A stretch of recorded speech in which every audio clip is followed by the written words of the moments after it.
আসসালামু আলাইকুম, কেমন আছেন সবাই? খুব গুরুত্বপূর্ণ একটা টপিক নিয়ে আলোচনা করব আজকে। সাধারণত একজন সুস্থ মানুষের চেয়ে একজন ডায়াবেটিক পেশেন্টের মাড়িতে মুখ ও মাড়ির ঘা অনেক বেশি হয়। এর কারণ হচ্ছে যাদের ডায়াবেটিক, বিশেষ করে কন্ট্রোল বা আনকন্ট্রোল ডায়াবেটিক হয়, তাদের এই অতিরিক্ত চিনি বা শর্করা আমাদের নিউট্রোফিল অ্যাক্টিভিটিসকে কমিয়ে দেয়। নিউট্রোফিল অ্যাক্টিভিটিস কমে যাওয়া মানে হচ্ছে আপনাদের ফার্স্ট লাইন ডিফেন্স, আমাদের শরীরে ব্যাকটেরিয়ার ডিফেন্স সেক্টর দুর্বল হয়ে যাচ্ছে। আর যখনই ব্যাকটেরিয়া দুর্বল হয়ে যাচ্ছে, তখনই ব্যাকটেরিয়া কি করে মাল্টিপলস অফ আপনার ইনফ্ল্যামেটরি মেডিয়েটর রিলিজ করা শুরু করে দেয়, যার ফলে কি হয়, আমাদের মাড়িতে ঘা হচ্ছে রেগুলার। তারপর হচ্ছে আপনার আমাদের মাড়ির নিচে যে বোন, অ্যালভিওলার বোন আস্তে আস্তে ক্ষয় হয়ে যাচ্ছে, মাড়ি আলগা হয়ে যাচ্ছে। আলগা হয়ে যাওয়ার ফলে পেশেন্টরা যে কমপ্লেনগুলো আমাদের কাছে নিয়ে আসে, যে অথবা আপনারা কিভাবে বুঝবেন যে আপনি যে ক্ষতির দিকে যাচ্ছেন, এটা হচ্ছে মুখ থেকে রক্ত পড়ে, ব্রাশ করতে গিয়ে রক্ত পড়ে, মুখে দুর্গন্ধ হয়, মাড়ি ফুলে যায়, দাঁত নড়ে যায়, মুখ শুকিয়ে যাচ্ছে।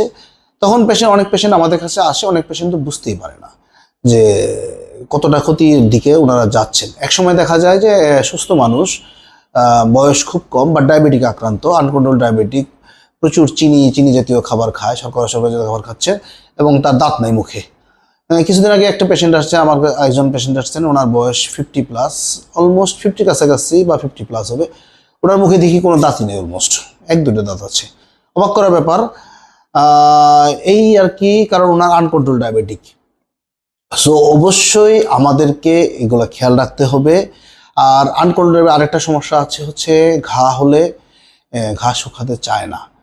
এই জন্য আমাদের মেডিকেলের ভাষায় বলা হয় যে periodontal disease is the 6 complications of diabetic.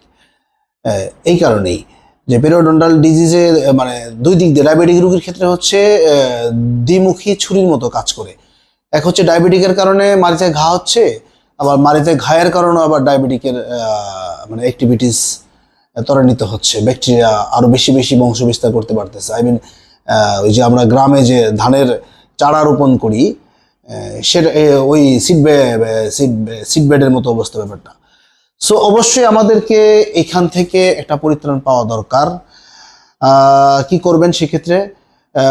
নিয়মিত আপনার ডায়াবেটিক চেক আপ করবেন, নিয়মিত হাঁটুন, ডায়াবেটিক কন্ট্রোলে আনুন। HbA1c খুব গুরুত্বপূর্ণ, যেটা অবশ্যই 6-এর মধ্যে রাখা বা 7-এর নিচে রাখা খুব জরুরি। ডায়াবেটিক ডক্টরের পরামর্শ মেনে চলুন।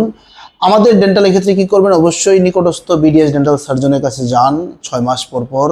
যখনই আমি যে কারণগুলো বলেছি, সেই কারণের উপসর্গগুলোর একটি উপসর্গ পেয়ে যাবেন, দ্রুত একজন BDS ডেন্টাল সার্জনের কাছে যাবেন, দেখান ওনাকে। অবশ্যই মানে যত দ্রুত পারবেন নিয়মিত 2 বেলা দাঁত ব্রাশ করবেন, খাবারের পর ডেন্টাল ফ্লস করুন। যেভাবেই হোক ডায়াবেটিক নিয়ন্ত্রণে রাখুন, এবং অবশ্যই মেডিকেলীয় পদ্ধতিতে, কোনো মানে অনেক হার্বাল পদ্ধতি দেখা যায়, অনলাইনে পদ্ধতি দেখা যায়, সেগুলো ফলো করবেন। অবশ্যই মেডিকেলীয় ডাক্তার পদ্ধতিতে ডায়াবেটিক নিয়ন্ত্রণ রাখুন এবং সুস্থ থাকুন। একটু খেয়াল রাখবেন যে ডায়াবেটিক পেশেন্টদের ক্ষেত্রে আপনার নর্মাল পেশেন্টের চেয়ে মুখ ও দাঁতের যত্ন নেওয়াটা 2-3 গুণ বেশি জরুরি, কারণ ডায়াবেটিক রোগটাই মারাত্মক। সবার সুস্থতা কামনা করি। আরো বেশি বেশি ভালো থাকবেন। Thank you so much. আসসালামু আলাইকুম রহমতুল্লাহ।